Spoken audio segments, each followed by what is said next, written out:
The Ten Commandments gave the new nation a clear standard of right and wrong. That was a good thing. But God's law also brought bad news. It showed the people that they were in big trouble. Because of their sins, they must all die and be separated from God. The good news was that the Lord would still accept the shed blood of lambs, bulls, goats, and doves to cover their sins. And so on the same day that God thundered out his 10 commandments, God told Moses, "Make an altar and sacrifice on it your burnt offerings." Do you see Moses with his hand on the lamb's head?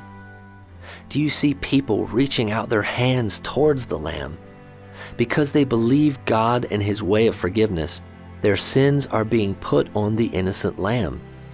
The lamb would then be killed on the altar. The shed blood would cover the sins of the people.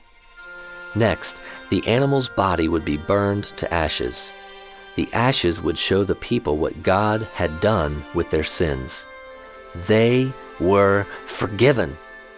But this system of offering animal blood for the forgiveness of sins was only a picture of what God really required.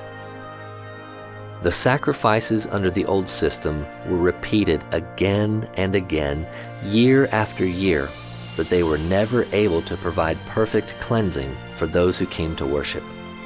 If they could have provided perfect cleansing, the sacrifices would have stopped, for the worshipers would have been purified once for all time, and their feelings of guilt would have disappeared. But just the opposite happened. Those yearly sacrifices reminded them of their sins year after year, for it is not possible for the blood of bulls and goats to take away sins. Animals were not created in God's image.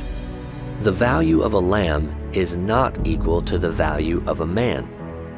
Just as you cannot take a toy car to a car dealer and offer it as payment for a real car, so the blood of a lamb could not pay the high price required by the law of sin and death. A better sacrifice was needed.